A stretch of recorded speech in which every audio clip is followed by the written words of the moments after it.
inventory after 20 years in any case. I don't know how effective will that be. Just last question from my side. Maybe everyone can answer one by one. They can also sum up their views. I just wanted to understand, like, in terms of the new trends, like Mercedes retail of the future, where they are controlling everything from discounts to price points to everything, and dealers do not have that much of a competitive edge. To Ola just doing online booking, and as I said, selling it like any other FMCG commodity. Do you think this is the way forward as we move into a different era in terms of auto retailing as well? Amit, if I start with you. See, I think this is a good concept for all parties involved. When it comes to customers, they are now buying into the brand directly with its promise and transparency built in the transaction. One, when it comes to retailers, it takes away inventory holding cost, which we discussed just few minutes back, which is major component in dealership operations, along with inter-dealer. Then again, the discounting comes in a multi-dealer locations, like in Delhi. Brands, all the brands have n number of dealers. Not single dealer is controlling the market. So it helps in inter-dealer discounting and price cutting, which have been the two most important concern in ensuring retailer viability. One is holding cost, and one is discounting. So it will give to retailers again profitability. Then for Mercedes, it means going direct with customers and offering them their entire model selection and stock at uniform pricing, at the same time as securing the health of their network also. I think it's win-win for all three in metro cities. The multi-dealership, which are multi-dealership towns, I think it's a good step. I think it's a good starting. That's what I personally feel. Amar, what it's a win-win situation for all. I think, like Rujit also mentioned, we're transparently listing and giving the customer the visibility of what is happening when they are trading. So same transparency, I guess, is being built in here too, because today when you buy a car, be it a new or a used, you don't know if you bought it at the correct price. Was there an opportunity to get some higher discount? Did I bargain enough? Did the sales consultant, take me for granted and give me some deal which could have been bettered? So under this retail of the future, at least there will be a price parity all around. The customer will have only one price to look at. Also for a dealership, a lot of time goes into price negotiation.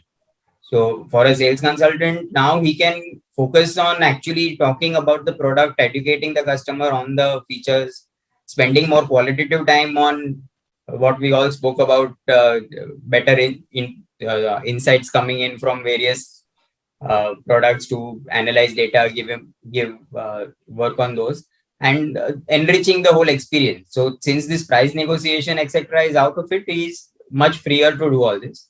For the dealership, of course, like Amit said, the inventory is the largest cost.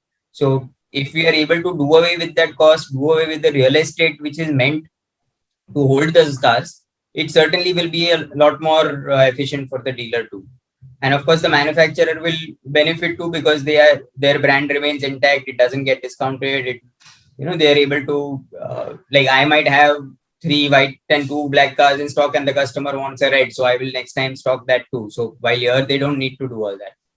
So I think it certainly is win-win, and the dealer focuses on the service business much more, because I think that is one piece of the puzzle we actually didn't speak about too much, because the dealership is consisting of sales and service. So the service business is actually where he's getting his money from.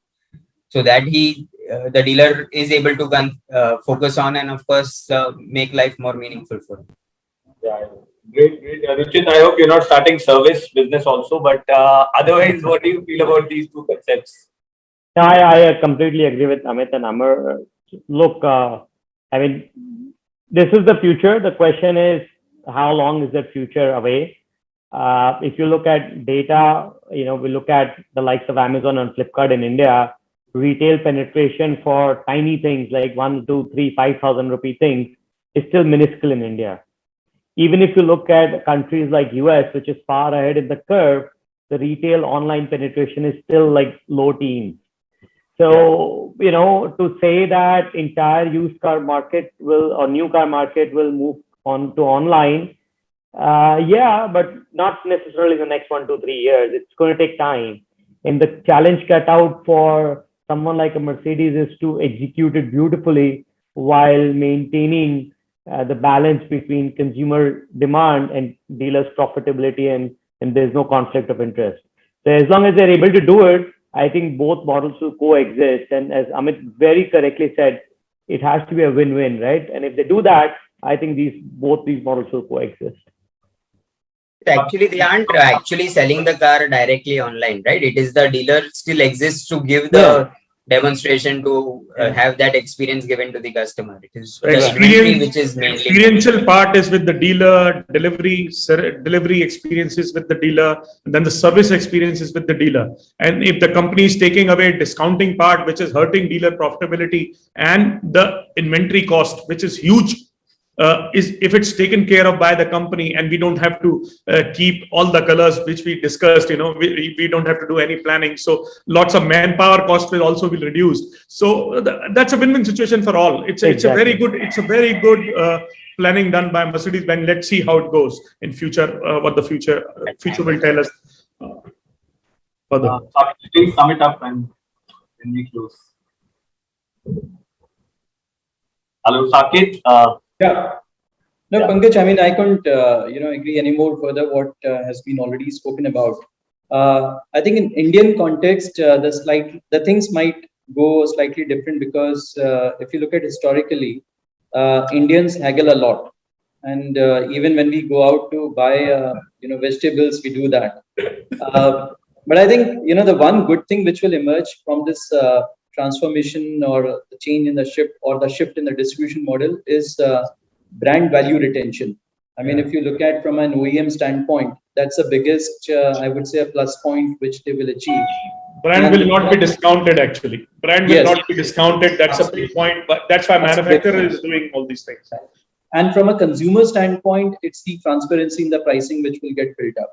So I think, to me, frankly, it's the consumer and the OEM which stand benefited. Amit, Amar, sorry, I may have a different view as to how you people are going to get impacted. But to me, this is the two ends of the value chain, which is consumer and the OEM are the most beneficial. Most benefit is which will accrue to them. No, actually, nice to see Amit and Amar actually playing ball and being happy with this, because some would say that dealers may have a rough ride later on if companies sell directly. But in any case, thank you very much, everyone, for joining us over here.